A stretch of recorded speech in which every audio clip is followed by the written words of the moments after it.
Hi friends, welcomes to பவிஸ் கல்ரி. இன்னைக்கு நம்ம பார்க்க போகிறது சூப்பர் சிங்கர் சீசன் 11 உடைய பாடல் வரிகளுக்கான ரவுண்டுன்னு தான் சொல்லுங்க. ஏன்னா ஒரு படத்துல பாட்டு எந்த அளவுக்கு முக்கியத்துவம் அப்படின்னு நமக்கு எல்லாருக்கும் தெரியும். பாட்டு என்னதான் மியூசிக் அப்படின்னு இருந்தாலும் அந்த பாட்டோட வரிகள் நம்மளுடைய மனசுல ரொம்ப ஆழமா பதியறதுக்கு காரணம் பாடலாசிரியர்கள் தான். அந்த பாடலாசிரியரான நம்மளுடைய நா. முத்துக்குமாரை மரியாதை கூட்டும் வகையா இந்த ரவுண்ட் அமைஞ்சிருக்குங்க. அவருடைய பாடல் வரிகளுக்கு இன்னைக்கு வரைக்கும் ஒரு தனித்துவம் இருந்துகிட்டே தான் இருக்கு. இவருடைய வாழ்க்கை பயணம் 12 ஜூலை 1975 இருந்து 14 ஆகஸ்ட் 2016 வரைக்கும் இருந்ததுங்க. இவர் சினிமா துறையில ஃபர்ஸ்ட் எழுதின பாடல் வரிக்கான படம் மலபார் போலீஸ் தான். கடைசியா ஜூலை காற்றே படத்தோட இவருடைய பயணம் நின்றுடுச்சு அப்படின்னா. ஆனா என்னதான் அவருடைய பயணம் நின்னாலும் அவருடைய பாடல் வரிகள் இன்னைக்கு வரைக்கும் மனசுல இன்னைக்கும் வருடாத ஒரு இன்பமாவே தான் இருக்குன்னு சொல்லணும். மோஸ்ட்லி இவரோட படம் வரிகள் எல்லாம் பாத்தீங்கன்னா யுவன் சங்கர் ராஜா அவர்களுக்கும் ஜிவி பிரகாஷ் கூட தாங்க இருந்தது. ஆனா அந்த மெலடி ஆகட்டும், அந்த மியூசிக் ஆகட்டும், அந்த ஃபீல் எல்லாமே இவருடைய வரிகளோட அவங்களோட மியூசிக் ஒரு தனித்துவம் வாய்ந்ததுன்னு தான் சொல்லணும். கிட்டத்தட்ட பாத்தீங்கன்னா இவர் 2 நேஷனல் அவார்டு வாங்கியிருக்காருங்க. 4 Tamil Nadu state film award, 4 Filmfare award, ஒரு சைமா அவார்டும் சொல்லலாம். இவர் நேஷனல் அவார்டு வாங்கினது பாத்தீங்கன்னா தங்க மீன்களை படத்துல இருந்து. நிஜமா அந்த பாட்டு அவ்வளவு சூப்பரான படம்.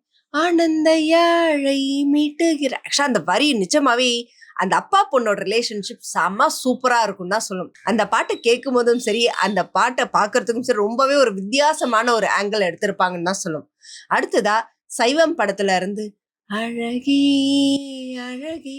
ஆக்சுவலா அப்பா அம்மா இல்லாத ஒரு பொண்ணு ஒரு ஃபேமிலி திடீர்னு யூனிட்டி ஆகும்போது அந்த ஒரு ஃபீல், சந்தோஷம், இது மட்டும்தான் சந்தோஷம் கிடையாது, ஒவ்வொரு விஷயத்திலும் சந்தோஷம் இருக்கு அப்படின்ற பாடல் வரிகள் அவ்வளவு அழகா எழுதியிருப்பாருங்க. சோ இவரை மரியாதை கூட்டும் வகையா தான் இந்த ரவுண்ட் அமைஞ்சிருக்கு.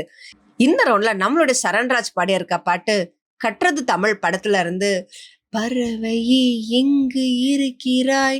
ஆக்சுவலா நிஜமாவே ஜீவாவுக்கு ஒரு டிஃப்ரெண்டான ஒரு ஸ்டோரி கொடுத்த படம் தான் சொல்லும். பாட்டு நிஜமாவே செம சூப்பரா இருக்கு. அந்த பாடல் வரிகள் கேட்கும் போது நம்மள அறியாமே நமக்குள்ள ஒரு புத்துணர்ச்சி, ஒரு தமிழுக்கான ஒரு ஈர்ப்பு கொடுக்கும் அப்படின்னு தாங்க சொல்லும். அடுத்ததா நம்மளுடைய அஸ்வினி அவங்க பாடினது தெய்வ திருமகன் படத்துல இருந்து விழிகளில் ஒரு வானவில். ஆக்சுவலா இந்த சாங் அவ்வளோ ஒரு மெலடியான சாங். சைந்தவி அவங்களோட வாய்ஸ்ல அந்த சாங் பாத்தீங்கன்னா பிக்சரைசேஷன் ரொம்பவே அழகா இருக்கும். ஒரு லவ் ஒரு டிஃப்ரெண்டான ஒரு கான்செப்ட்ல ஒரு ஃபீலோட கொடுத்துருப்பாங்க. ரொம்ப அழகான ஒரு பாடல். ஸோ இந்த மாதிரி ஒரு பாடல் வரிகளை இன்னைக்கு வரைக்கும் நம்ம மிஸ் பண்ணாம கேட்டுட்டு இருக்கோம் அப்படின்னா அதுக்கு நா. முத்துக்குமார் அவருக்கு ஒரு பெரிய ஹேட்ஸ் ஆஃப் தான் சொல்லணுங்க. ஸோ அவளோட வெயிட் பண்ணும்.